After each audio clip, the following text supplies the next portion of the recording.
حشد الكفار حشد المنتقم، أعلنوا الحرب وجهزوا الرحال، بلغ الأمر النبي عندها، عبأ الجيش وهيأ الرجال، أمر الرماة ألا يبرحوا، جبلا يحضن ساحة القتال، التقى الجيشان والنصر بدا، مثل بدر الليل ساعة اكتمال، خلف الرماة أمر المصطفى، جلهم خالف والحرب امتثال، بدل الحال وخير الخلق في ذلك الموقف يرمى بالنبال، هجم الحبيب شج رأسه، دمه الطاهر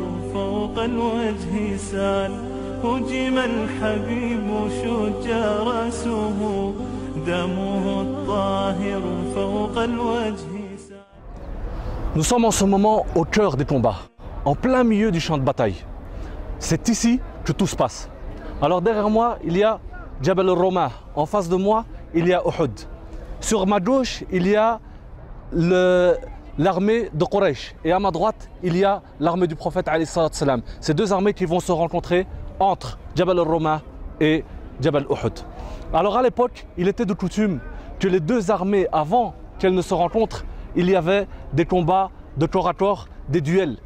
Alors le premier duel se passera entre Talha ibn Abi Talha qui sort sur sa chamelle du côté de Quraysh et sort du côté des musulmans Zubayr ibn al-Awwam. Alors Zubayr ibn al-Awwam, lorsqu'il arrive devant Talha ibn Abi Talha, Kabsh al-Katiba, qui faisait partie de Bani Abd ad-Dar, donc les grands guerriers de Quraysh, la tribu des porte-drapeaux, Zubayr, lorsqu'il arrive à sa hauteur, va faire quelque chose d'inattendu. C'est qu'au lieu de combattre directement Talha ibn Abi Talha, qu'est-ce qu'il va faire? Il va carrément sauter sur la chamelle de Talha ibn Abi Talha avant de lui porter le coup fatal.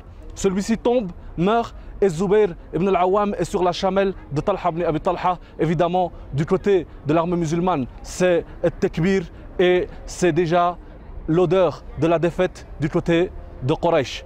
Ensuite, il y a un deuxième duel qui se passe entre Uthman ibn Abi Talha, toujours de la même tribu, de Bani Abd ad-Dar du côté de Quraysh, et du côté des musulmans, il y a Hamza radiallahu ta'ala anhu qui sort.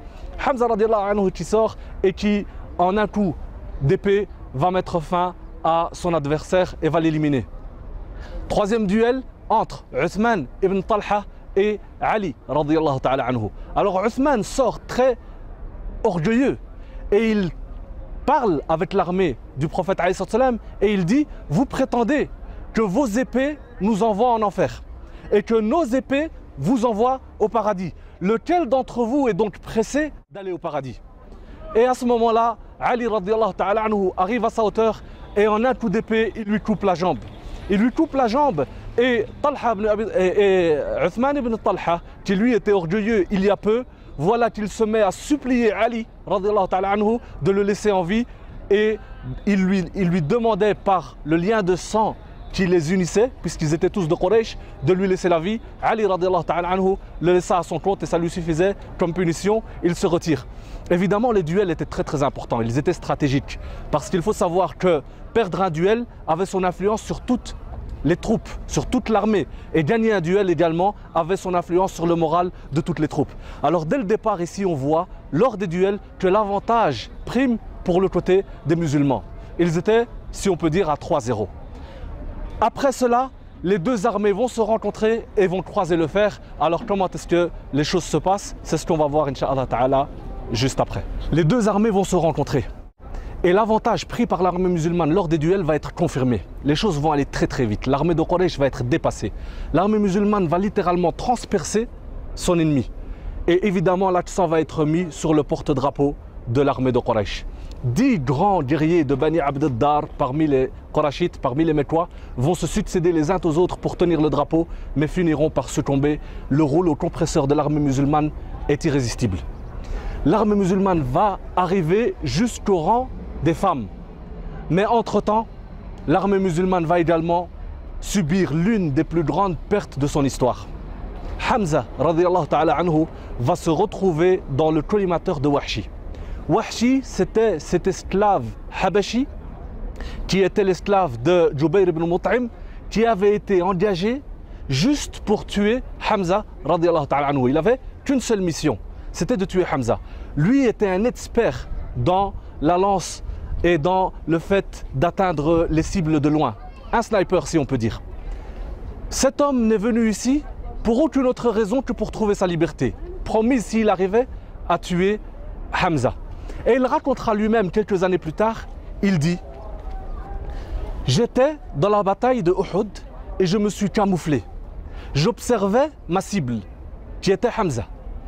Il dit « Je l'observais, je le regardais. Lui, cet homme à qui rien ne semblait résister. Dès que quelqu'un se dressait devant lui, il finissait par terre. C'était un homme d'un grand courage. Et voilà que Wahshi se retrouve face à face avec Hamza radiallahu ta'ala anhu. Et au moment où Hamza trébuche, Wahshi profite de l'occasion, il sort sa lance et l'envoie sur Hamza radiallahu ta'ala anhu. Cette lance va lui pénétrer le ventre pour finir sa course entre les jambes de Hamza radiallahu anhu. Hamza va malgré tout regarder Wahshi comme s'il voulait aller pour le combattre, et voilà qu'il succombera à ses blessures et qu'il tombe par terre radiallahu ta'ala anhu. Wahshi à ce moment-là le regarde, attend que Hamza meure et récupère sa lance et retourne au quartier général de Quraysh parce qu'il n'avait d'autre mission que cela, et il dit « J'ai attendu le fait d'être libéré ». Donc il se retire de la bataille. Hamza radiallahu ta'ala anhu est par terre, il est mort, c'est une grande perte. C'est le frère de lait du prophète alayhi salatu wassalam, c'est l'oncle du prophète alayhi salatu wassalam, c'était radiallahu ta'ala anhu ce qu'on appelle le chasseur de lions, c'était un des grands chefs militaires de l'armée musulmane et c'était évidemment l'une des plus grandes pertes de l'histoire de l'islam. Malgré tout, l'armée musulmane continue sa percée. Et à la tête de la percée, il y a Zubayr radiallahu ta'ala anhu qui lui arrive au rang des femmes, ce qui veut dire qu'il a carrément transpercé toute l'armée de Quraysh. Il arrive au rang des femmes et il racontera lui-même, il dit « J'ai vu les femmes mecquoises, la noblesse de Mecca s'enfuir et j'ai vu les colliers qu'elles portaient autour de leurs chevilles lorsqu'elles se sont mis à s'enfuir et à courir. » Abu Dujana, l'homme au turban rouge, qui lui également faisait partie de la fête, est aussi de l'autre côté de l'armée de Quraysh. Il arrive aussi aux femmes et, radiallahu ta'ala anhu, qu'est-ce qu'il dit? Il dit, je vois à un certain moment un être qui exhorte les troupes. Je vois un être qui encourage les soldats au combat. Et je me dis, cet être-là, il faut s'en débarrasser. Je m'approche de cet être et au moment où je brandis l'épée, j'entends un son, un cri féminin. Je me suis alors rappelé que l'épée que je brandissais était celle du prophète alayhi salatu salam, et il dit, radiallahu ta'ala anhu, j'ai préféré honorer cette épée en la privant de s'entacher de sang d'une femme. Il s'agissait de Hind, l'épouse d'Abu Sufyan. Il se retire, radiallahu ta'ala anhu, il revient au combat et comme je viens de dire, les 11 guerriers de Bani Abd ad-Dar ont fini par céder. Le drapeau de Quraysh désormais ne flotte plus dans le ciel. L'armée de Quraysh s'enfuit. C'est la déroute la plus complète, la plus totale que peut subir une armée. Tout le monde s'enfuit. Désormais, le mot d'ordre, c'est sauf qui peut. Et l'armée musulmane est en train de s'imposer en tant que grand vainqueur de la bataille de Uhud. Évidemment, ceux qui ont la meilleure vue sur ce qui se passe, c'est les archers, qui eux sont en hauteur. Ils voient leurs troupes arriver de l'autre côté de l'armée de Quraysh. Ils voient le drapeau tomber. Ils voient les Mécois s'enfuir. Et les Mécois, n'oublions pas, sont arrivés sur les lieux lourdement chargés. Donc ils avaient avec eux beaucoup de richesses. En s'enfuyant, ils laissent tout sur place. Les musulmans, les guerriers qui étaient arrivés à faire repousser l'armée de Quraysh, qui s'est retranchée soit sur Uhud, soit qui est parti en courant du côté d'où elle est venue, c'est-à-dire du côté de Mecca, eux retrouvent toutes ces richesses disposées de ci et de là. Et ils commencent à s'emparer du butin. C'est à ce moment-là que les archers se disent « on va participer à la collecte ». Et ils commencent à discuter entre eux. Abdullah ibn Jubayr, à leur tête, leur dit « nous avons un engagement, nous avons un ordre clair avec le prophète alayhi salatu wassalam. nous avons un ordre limpide. Il faut rester sur place jusqu'à ce qu'on reçoive l'ordre et l'autorisation de descendre. Ceux-ci disent, l'ordre de rester sur place, nous l'avons reçu durant la guerre. Mais cette guerre est finie. Désormais, c'est l'heure du butin. Nous allons participer au butin. Et 40 personnes parmi les archers descendent. Il n'en reste donc que 10. Khalid ibn al-Walid, qui lui est à la tête de la cavalerie du côté justement des archers, avait constaté dès le départ le point faible de l'armée musulmane. Et d'ailleurs, durant la rencontre des deux armées, il va essayer par 3 fois de se frayer un chemin par là. Mais voilà, la stratégie du prophète sallallahu alayhi wa sallam fonctionne et il est repoussé à chaque fois par les flèches. Mais maintenant que les 40 personnes sont descendues et qu'il ne reste que 10 personnes sur le mont des archers, Khalid ibn al-Walid sait que c'est l'opportunité à ne pas rater. Alors, de là, et à partir de cet instant-là, c'est le revers. Comme ici, à l'arrière de Jabal al-Roma, du mont des archers. Donc à l'arrière du mont des archers et à l'arrière de la montagne de Uhud qu'on peut voir à l'arrière-plan complètement. L'armée de Quraysh est de ce côté-ci et l'armée du prophète sallallahu alayhi wa sallam est entre Jabal al-Aynain, le mont des archers et le mont de Uhud. Donc pourquoi est-ce qu'on s'est mis ici? Parce que justement en étant sur les lieux, on va pouvoir se poser une question par rapport à ce qui est dit dans beaucoup de livres d'histoire. Alors ce qui est connu, c'est que Khalid ibn al-Walid, lorsqu'il prend l'armée musulmane à revers, c'est qu'il contourne la montagne des archers. Alors est-ce que Khalid ibn al-Walid a réellement contourné la montagne des archers ou il a contourné l'armée musulmane? C'est deux versions qui sont tenues par les historiens. Alors ceux qui disent que l'armée a contourné le mont des archers se frottent à une problématique qui est la suivante. On peut observer ici Qanat, Wadi Qanat, donc ce fleuve. Contourner le mont des archers pour prendre l'armée musulmane à revers voudrait dire que Khalid ibn al-Walid avec la cavalerie sont descendus ici dans le Wadi et sont montés de l'autre côté. Alors évidemment on ne peut pas dire que c'est impossible, mais on comprend lorsqu'on est sur les lieux qu'il est beaucoup plus facile pour la cavalerie de en fait contourner l'armée musulmane en passant par derrière l'armée musulmane, mais malgré tout devant le mont des archers et non derrière le mont des archers. D'autant plus que cette version est peut-être plus probable, d'autant plus que Khalid ibn al-Walid va monter carrément sur le mont des archers et il va commencer par tuer les 10 personnes qui sont encore sur le mont. Donc à ce moment-là, au moment où il monte carrément sur le mont des archers, il n'y a plus aucune raison de passer par derrière le mont des archers. Alors je pense, Allahu A'lam, que la version qui est peut-être la plus probable, c'est que Khalid ibn al-Walid a contourné l'armée musulmane et non pas le mont des archers. Lorsqu'on est sur place, on peut constater cela. Évidemment, je ne prétends pas que c'est sûr et certain et communément admis. Non, il y a toujours la version qui dit qu'ils sont passés par ici et elle est possible, mais évidemment, la deuxième version me semble plus probable vu la facilité de celle-ci.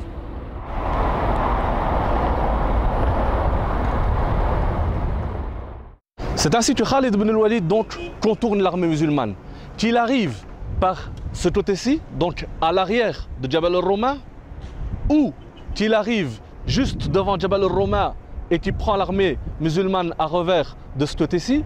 Dans les deux cas, al-Muhim, c'est qu'il se retrouve de ce côté-ci. Khalid ibn al-Walid, en faisant cela, donc a vu juste. Je dirais même qu'il a vu trop juste. Pourquoi? Parce qu'en arrivant de ce côté-ci, non seulement il se retrouve à l'arrière de l'armée musulmane, mais bien plus important pour lui, c'est qu'il se retrouve en face de l'ennemi public numéro 1, en face de la personne à abattre, je sous-entends le prophète alayhi salatu wassalam, vu que c'est la pièce centrale de toute l'armée médinoise. Donc, en mettant fin à la vie du prophète sallallahu alayhi wa sallam, la mission est accomplie et on ne peut plus clair en tant que victoire pour l'armée de Quraysh. Donc, Khalid ibn al-Walid se retrouve de ce côté-ci. Alors, ce qu'il faut savoir, c'est que le Nabi alayhi salatu wassalam, qui lui justement s'est mis à l'arrière de ses troupes pour avoir une meilleure vision sur tout le site. Évidemment, le prophète sallallahu alayhi wa sallam voit Khalid ibn al-Walid monter sur le mont des archers, tuer la dizaine de personnes qui restent sur celui-ci, et il le voit arriver donc en face de lui. Alors à ce moment-là, il faut comprendre qu'il n'y a que deux possibilités. Soit le Nabi alayhi salatu wassalam se rétracte, se retire discrètement, sans attirer l'attention, et en faisant cela, il préserve évidemment non seulement le chef de guerre, non seulement le chef de la nation, mais bien plus important encore que tout cela, il préserve le garant du message céleste, vu qu'il est le prophète sallallahu alayhi wa sallam en personne. Il ne s'agit pas juste de protéger une personne, non, il s'agit de protéger le prophète Mohammed sallallahu alayhi wa sallam. Donc l'option c'était de se retirer. Ou alors de rappeler ses troupes à se réorganiser vers lui. C'était la deuxième possibilité qui s'ouvrait devant le prophète alayhi salatu wassalam. En faisant cela, il va attirer l'attention sur lui. L'attention justement de cette cavalerie qui arrive au plus près de lui. Pour beaucoup, ça aurait été un gros dilemme entre ces deux options-là. Pour certains, très certainement, ils auraient opté pour le fait de se retirer. Mais le Nabi alayhi salatu wassalam n'hésite pas une seule seconde. Il était hors de question pour lui, en tant que prophète, de quitter le bateau lors de la moindre tempête. Non, le prophète alayhi salatu wassalam prend directement comme décision de rappeler ses troupes vers lui, et peu importe qu'il soit mis à découvert et que la cavalerie se dirige vers lui. Effectivement, c'est ce qui va se passer. La cavalerie va se diriger vers le prophète alayhi salatu wassalam, une partie en tout cas d'entre elles, et une partie de la cavalerie va prendre l'armée de l'islam à revers. Alors à partir de cet instant-ci, j'aimerais que, Inch'Allah Ta'ala, chacun d'entre nous fasse l'effort de synchroniser l'information, vu que dès à présent, nous allons avoir un champ de bataille qui est divisé en deux parties.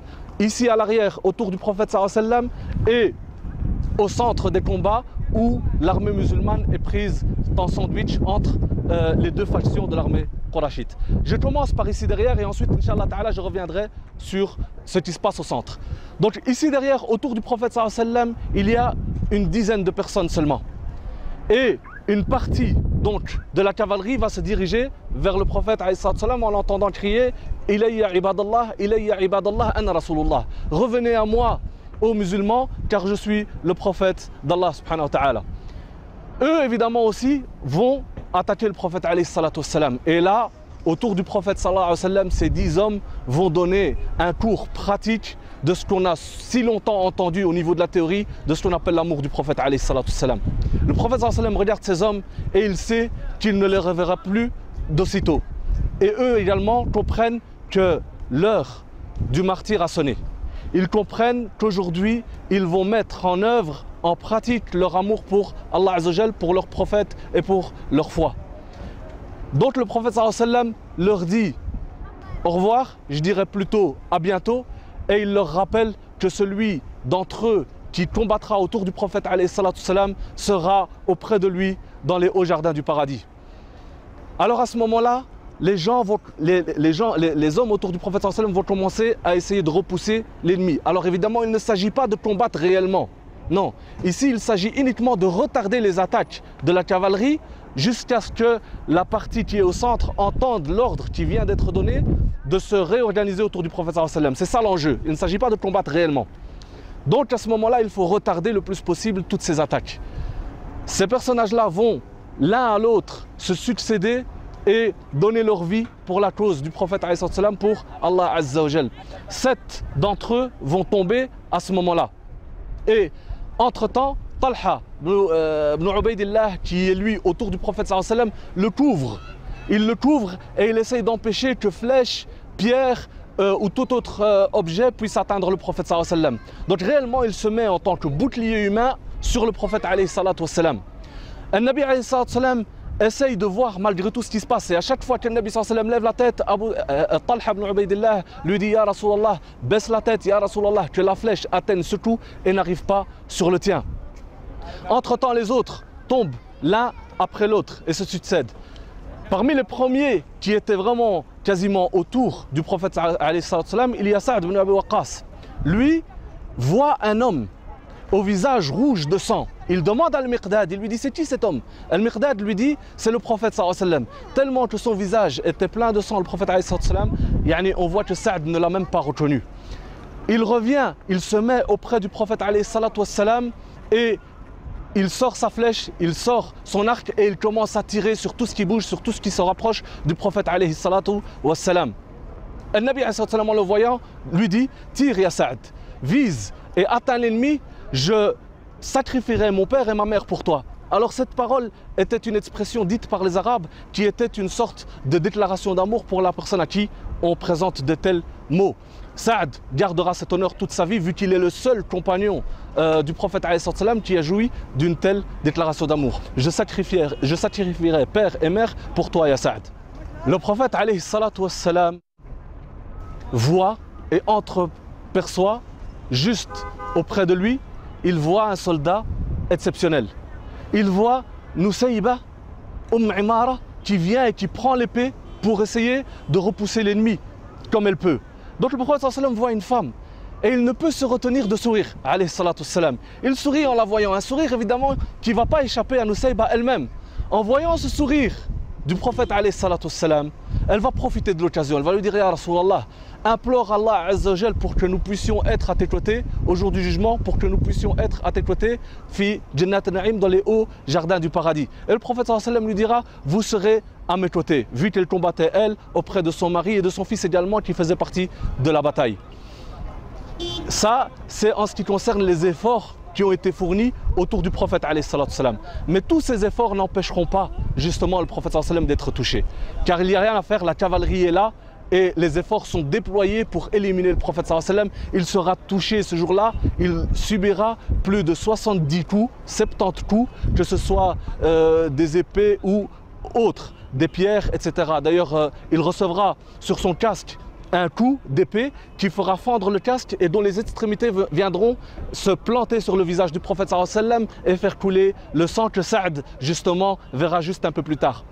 Le prophète alayhi salatu wassalam sera touché à son épaule. Il sera touché également par Utba ibn Abi Waqqas, qui est le frère de Saad ibn Abi Waqqas. On voit ici Saad ibn Abi Waqqas du côté des musulmans et Utba de l'autre côté, qui un défend au prix de sa vie le prophète sallallahu alayhi wa sallam et qui l'autre a comme plus grande mission d'essayer d'éliminer le prophète sallallahu alayhi wa sallam. Donc Utba lui va jeter une pierre sur le visage du prophète alayhi sallam qui atteindra son visage, qui lui blessera sa lèvre inférieure et qui lui cassera une de ses incisives qui est juste à côté de la canine. Le prophète alayhi sallam sera touché également à la hauteur du genou. Il sera touché plusieurs fois alayhi sallam durant toutes ces attaques. Allah Azza wa Jal permettra à Jibril et Mikaïl de venir participer à la défense du prophète alayhi salatu wassalam. Et Saad ibn Abi Waqqas dira, j'ai vu deux hommes que je n'ai vus ni avant ni après combattre autour du prophète alayhi salatu wassalam. Dans Sahih Muslim, on dira que ces deux hommes étaient Jibril et Mikaïl alayhi salatu wassalam. Ça, c'est à peu près ce qui se passe ici autour du prophète alayhi salatu wassalam. Alors qu'est-ce qui se passe au centre? On revient au centre pour voir comment les choses évoluent là-bas. Alors je tiens à rappeler qu'au centre, l'armée musulmane, elle, est toujours victorieuse. Elle est toujours en train d'amasser les butins. L'armée de Quraysh est en face d'eux, en train de fuir. Et les archers qui se positionnaient ici viennent de descendre et de rejoindre les gens au centre des combats pour ramasser les bulletins et se joindre à la fête. Donc eux, c'est cette situation-là qu'ils connaissent. Au moment où ils découvrent qu'ils reçoivent des flèches et des coups de sabre, des coups d'épée à l'arrière de l'armée. En découvrant ce changement de situation, toutes les données ont changé. Et c'est le flou le plus total, le plus complet qui va s'installer au sein de l'armée du prophète alayhi salatu wassalam. Ils ne comprennent plus ce qui se passe. Ils n'arrivent pas à comprendre ce qui leur arrive. Des coups qui arrivent de l'autre côté. Et Khalid ibn al-Walid, qui en arrivant justement de l'autre côté, va demander à l'armée de Quraysh qui se trouve en face, qui est toujours en train de fuir pour le moment, de se réorganiser afin de prendre l'armée musulmane en tenaille. Ce message va avoir du mal à être entendu. Et c'est à ce moment-là que Amra bint al-Hakam, qui est une des femmes qui est du côté de l'armée de Quraysh, va lever et va brandir le drapeau de Quraysh afin que toute l'armée de Quraysh puisse comprendre que l'avantage est en leur faveur et qu'ils se réorganisent autour de leur drapeau. On se rappelle qu'Abu Sufyan nous avait dit précédemment que la victoire ou la défaite dépend des porte-drapeaux. Et là, le drapeau de Quraysh reflotte dans le ciel et l'armée de Quraysh se réorganise et se rassemble et prend littéralement l'armée du prophète alayhi salatu wassalam en tenaille, donc ici au centre des combats. Alors il faut savoir que c'est le flou le plus complet, le plus absolu, jusqu'au point où Hudhayfa ibn al-Yaman radiyallahu ta'ala anhu va voir que certains musulmans vont lever leurs épées contre son propre père, al-Yaman. Et Hudhayfa va s'écrier Yanas, oh vous les gens, rappelez-vous, faites attention, c'est mon père, c'est un des nôtres, c'est un musulman. Et malgré tout, il subira l'attaque et il finira par tomber par terre. Hudayfa, radiallahu anhu, en voyant cela, il comprend qu'il pensait que c'était un ennemi. Donc qu'est-ce qu'il va faire? Il va implorer Allah Azza wa Jal pour qu'il pardonne à ces gens-là qui ne font plus la différence entre alliés ou ennemis. Mais cela nous donne le ton, nous donne la température du niveau de déstabilisation qu'est en train de vivre l'armée du prophète alayhi salatu wassalam. Donc c'est le flou le plus absolu. Ils sont coupés du prophète alayhi salatu wassalam, vu que l'armée de Quraysh est désormais entre eux et le prophète sallallahu alayhi wa sallam. Ils n'entendent plus les ordres du prophète alayhi sallam et ne savent plus ce qui leur arrive. L'armée de Quraysh les prend dans des angles différents. On se rappelle que la stratégie du prophète sallallahu alayhi wa sallam, c'était d'imposer le face-à-face et d'éviter à tout prix que l'armée de Quraysh les attaque sous des angles différents. Pourquoi? Parce qu'en supériorité numérique, évidemment, le compte est vite fait. L'armée de Quraysh tire le plus grand avantage justement de leur supériorité numérique et attaque sur tous les flancs, ce qui crée évidemment le flou le plus absolu au centre des troupes. Donc, à ce moment-là, l'armée de Quraysh va également faire ce que précédemment a fait l'armée de l'islam. C'est qu'ils vont mettre l'accent sur le porte-drapeau. Ils vont se diriger vers Mus'ab ibn Umayr et ils vont lui couper la main. Et Mus'ab ibn Umayr prendra le drapeau avec son autre main. Il lui coupe la deuxième main. Mus'ab ibn Umayr va prendre le drapeau avec ses avant-bras pour que le drapeau ne tombe pas. Et il recevra le coup fatal. Le drapeau finit par tomber. Et ensuite, Inch'Allah Ta'ala, ce sera Ali radiallahu anhu qui va d'un autre moyen récupérer le drapeau et le rebrandir à nouveau. Mais Mus'ab ibn Umayr vient de tomber.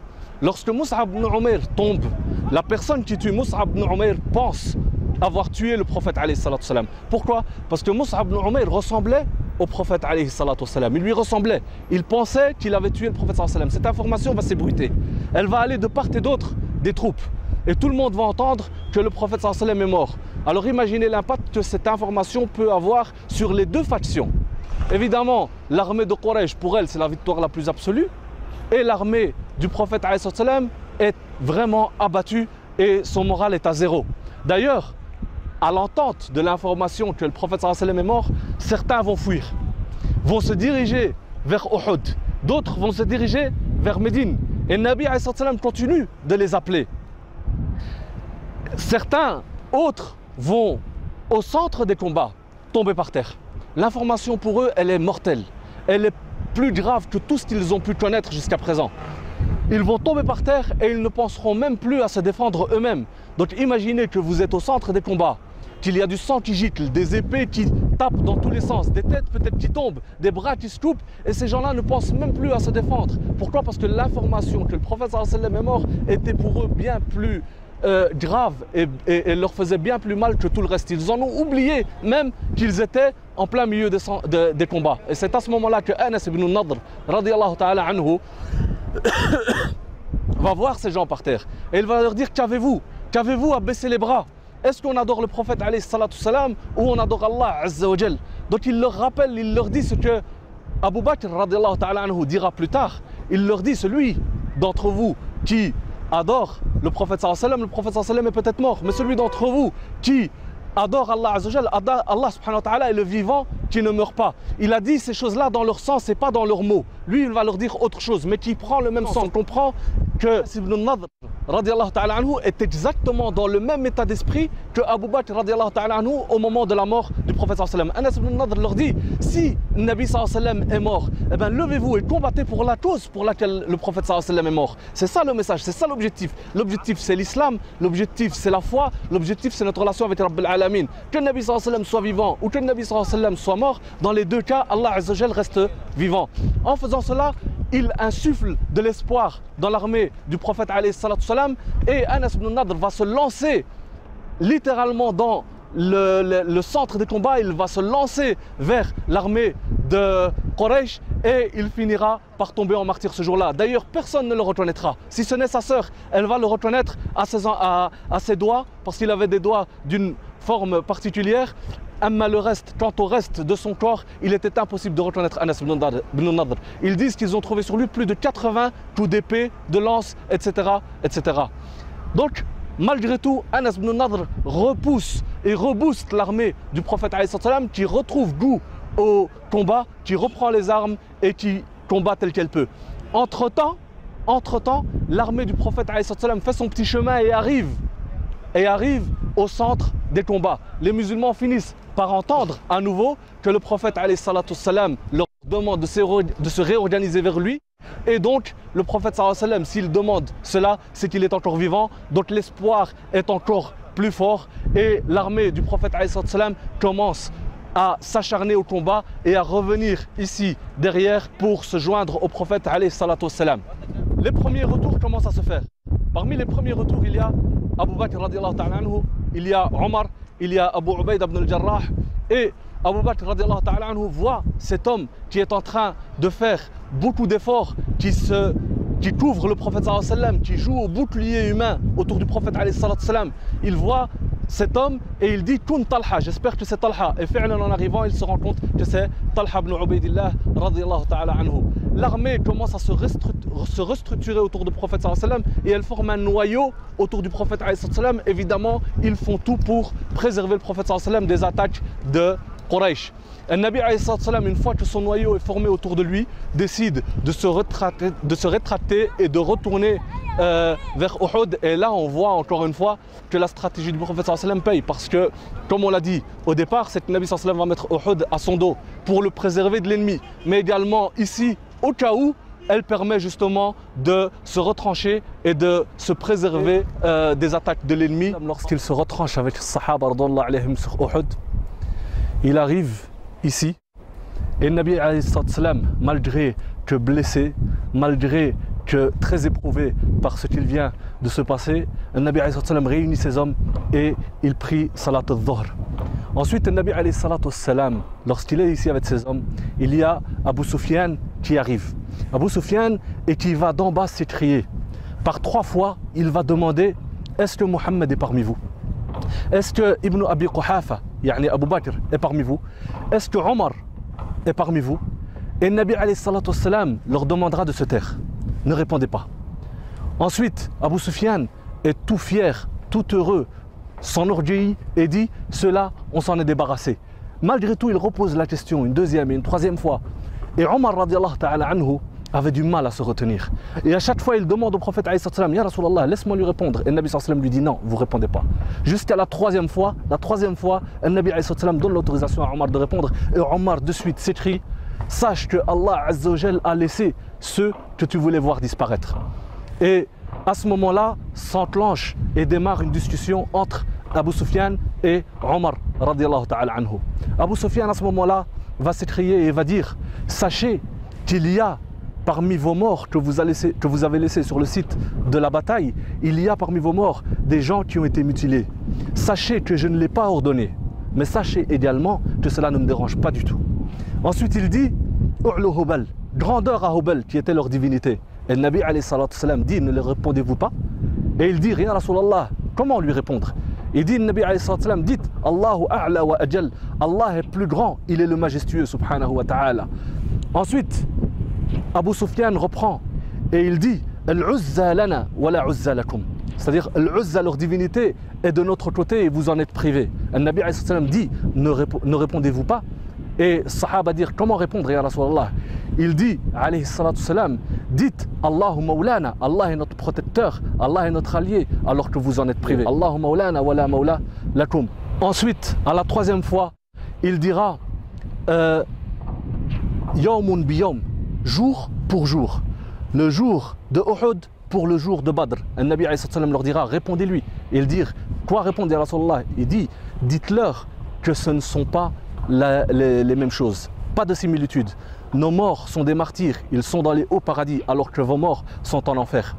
Ensuite, Khalid ibn al-Walid et Abu Sufyan finissent par se retirer. Le Nabi alayhi salam, lorsqu'il se retire, s'interroge. Il reste un point d'interrogation crucial. Est-ce que l'armée de Quraysh va se retrancher et va retourner à Mecca? Ou alors elle va se diriger vers Médine et prendre Médine? Puisqu'ils ne sont pas arrivés à tuer le Nabi alayhi salam, à se débarrasser de l'islam. Il leur reste Médine. Est-ce qu'ils vont prendre Médine? Abu Sufyan, en se retirant vers ses troupes, concerte celle-ci. Alors beaucoup d'entre eux étaient d'avis justement d'aller à Médine. Alors que Abu Sufyan, lui, en tant que chef et PDG de l'armée de Quraysh, décide de se retrancher et de retourner à Mecca. Le Nabi alayhi salam envoie Ali ibn Abi Talib pour voir qu'est-ce qu'ils vont faire. Il dit à Ali, regarde s'ils scellent leurs chamelles, s'ils prennent leurs affaires, sache qu'à ce moment-là, ils vont retourner à Mecca. Mais si tu vois qu'ils ne scellent pas leurs chamelles, ils ne scellent pas leur monture, ça veut dire qu'ils vont aller à Médine, et à ce moment-là, il faut absolument qu'on arrive avant eux. Ali radiallahu ta'ala anhu descend, va, les suit et voit qu'ils finissent par sceller leurs chamelles, donc ils repartent. Quraysh ensuite se retracte, se retire, retourne à Mecca et un Nabi alayhi salatu salam et les Sahaba qui étaient encore ici descendent sur le site pour découvrir ce qui reste de leur mort. Alors, en retournant sur le site, qu'est-ce qu'ils vont découvrir? Ils vont découvrir que la majorité écrasante des martyrs ont été mutilés, comme l'a dit Abu Sufyan. Les femmes de Quraysh avaient la macabre idée de se faire des colliers avec le nez et les oreilles des martyrs. Hamza radiallahu ta'ala anhu ne fera pas exception à la règle. Même plus, Hind ira devant le corps de Hamza et ouvrira son ventre et dégustera plutôt sa revanche en prenant de son foie. Donc le Nabi alayhi salatu salam descend et découvre tout cela. Il pleure alayhi salatu salam en voyant Hamza radiallahu ta'ala anhu. Ensuite le prophète alayhi salatu salam invoque Allah azza wa jal longtemps pour eux, pour ces morts. Entre-temps, il y a les gens de Médine qui ont entendu le départ de l'armée de Mecca qui reviennent sur les lieux. Et en revenant sur les lieux, eux aussi vont découvrir leurs frères, leurs familles, leurs amis atteints. D'ailleurs, Fatima, la fille du prophète alayhi salatu salam, Fatima al-Zahra radiallahu ta'ala anha wa alayha salam, lorsqu'elle revient sur les lieux, elle trouve le visage du prophète alayhi salatu salam plein de sang et elle le soignera. Et elle fera brûler un espèce de tissu sur les plaies du prophète sallallahu alayhi wa sallam parce qu'elle ne voulait pas se cicatriser. Et c'est la seule manière qu'elle a trouvée pour pouvoir faire arrêter le sang du visage du prophète sallallahu alayhi wa sallam. Ali radiallahu ta'ala anhu l'aidera en versant de l'eau sur le visage du prophète sallallahu alayhi wa sallam pour le nettoyer. Donc le prophète sallallahu alayhi wa sallam se retrouve sur l'espace de la bataille et retrouve ses shuhada. Ensuite, certains gens de Médine essayent de récupérer les corps des martyrs pour les enterrer auprès d'eux dans le Baqi' à Médine. Mais le Nabi alayhi salatu salam leur dit qu'il est interdit de les prendre jusque là-bas et que les martyrs sont enterrés à l'endroit où ils sont. Et le prophète alayhi salatu salam va leur enseigner que le martyr, on ne le lave pas, on l'enterre tel qu'il est. Parce que le Nabi alayhi salatu salam va dire que le jour de la résurrection, ils seront ressuscités dans leur état, avec encore le sang qui coule. La couleur sera rouge sang, alors que l'odeur sera celle de l'misk, afin de pouvoir comparaître devant Allah subhanahu wa ta'ala avec le sacrifice qu'ils ont offert, leur âme qu'ils ont déposée sur un plateau d'or devant Allah subhanahu wa ta'ala pour sa cause.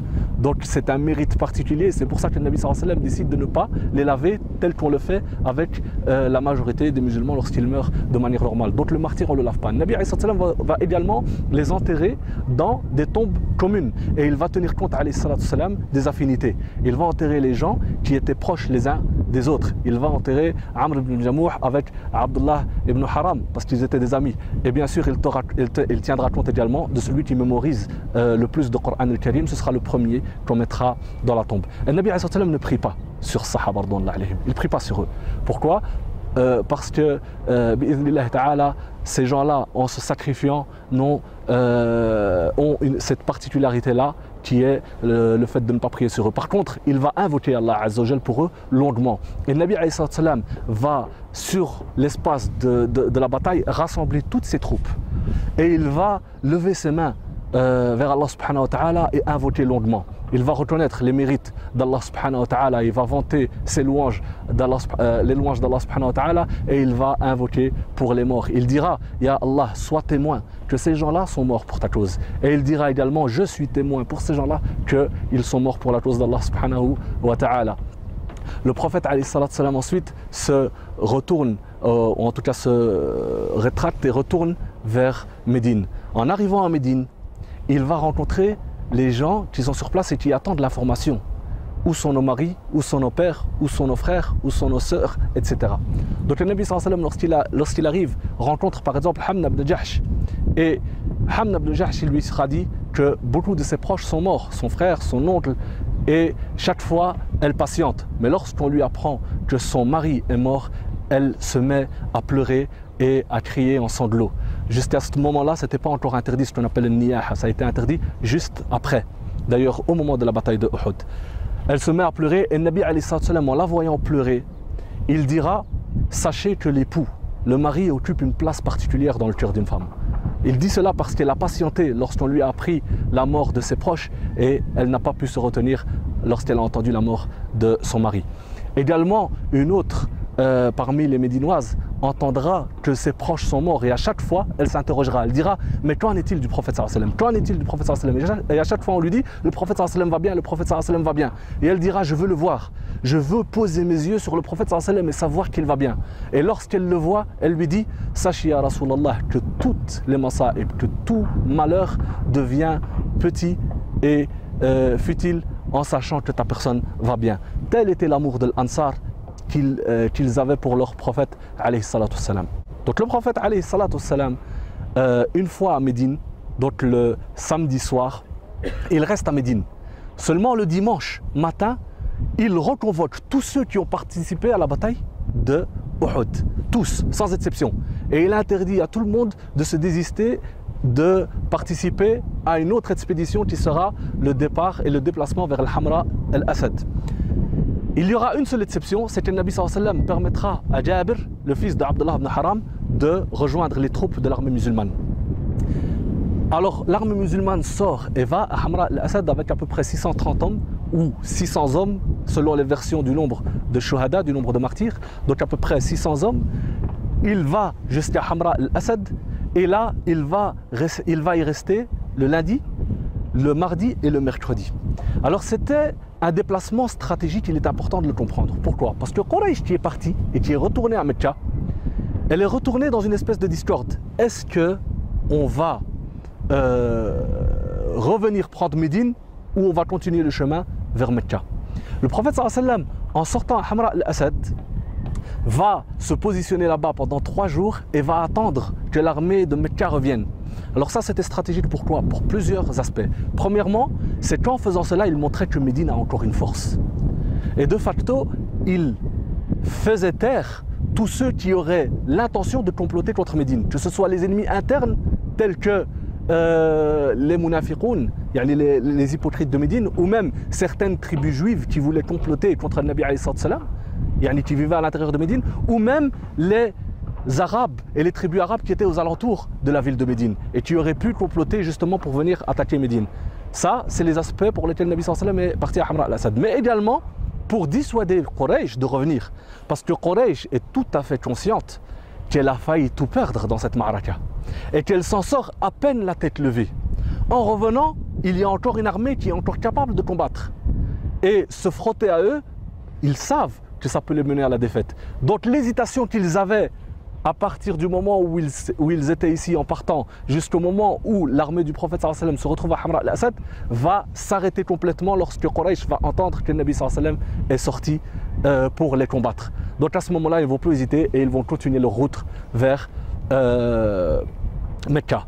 Donc Hamra al-Asad est importante, pourquoi? Parce que c'est vraiment la suite de Quraysh. Et c'est le message voulu par le Nabi sallallahu alayhi wa sallam lorsqu'il a interdit à toute personne qui n'a pas participé à la bataille de Uhud de sortir à Hamra al-Asad. C'est parce que vraiment c'est la suite. Jusqu'à présent, la guerre n'est pas terminée. Elle se termine à Hamra al-Asad et justement ça va nous permettre de nous poser la question, est-ce que la bataille de Uhud était une défaite ou une victoire? Et pour qui? En ce moment sur Jabal al-Rumah. Alors ce que j'aimerais souligner, c'est que monter sur Jabal al-Rumah ne fait pas partie des actes adoratoires. Alors si nous sommes montés ici, c'est pour pouvoir avoir une vue sur le cimetière des Shuhada qui se trouve ici sur ma droite. Alors pour tous ceux et celles qui ont l'occasion de venir faire le Umrah ou de venir faire le Hajj et de se retrouver dans ces lieux, c'est un acte adoratoire que de venir visiter les Shuhada, les martyrs de la bataille de Uhud. Car comme on a vu, ces gens-là ont sacrifié leur vie pour que nous, aujourd'hui, puissions dire La ilaha illallah Muhammad Rasulullah. Donc ils ont un droit par rapport à nous. On vient ici parce que le Nabi nous l'a enseigné et on vient ici pour reconnaître le mérite que ces gens-là ont sur nos vies. Parce que grâce à eux, grâce à leurs efforts, grâce à leurs sacrifices, l'islam a pu nous parvenir jusqu'à de nos jours. Donc lorsqu'on vient ici, c'est vraiment pour invoquer Allah Azza wa Jal pour eux et certainement pas pour les invoquer eux, puisque eux-mêmes sont des créatures et le seul qui mérite d'être adoré, c'est Allah subhanahu wa ta'ala, le seul que l'on adore, le seul à qui on demande guérison ou on demande tel autre bienfait, c'est Allah subhanahu wa ta'ala. Donc lorsqu'on vient ici, on vient réellement pour invoquer Allah Azza wa Jal pour eux et on vient et on se montre reconnaissant. Alors la dua qui est à dire, elle est inscrite sur les panneaux bleus pour ceux qui ne la connaissent pas par cœur. Et on leur dit Assalamu alaikum ahl al-diyar min al-mu'minin wal muslimin wa inna insha'Allah bikum lahiqun. Nas'alullah lana wa lakum al-afiyah. Ce qui veut dire de manière générale, c'est qu'on leur passe le salam aux gens qui demeurent dans ce lieu parmi les croyants et on implore Allah Azza wa Jal qu'il leur fasse miséricorde car bientôt on sera auprès d'eux, Inch'Allah Ta'ala. Et c'est de la sorte que nous passons, Inch'Allah Ta'ala, à la troisième partie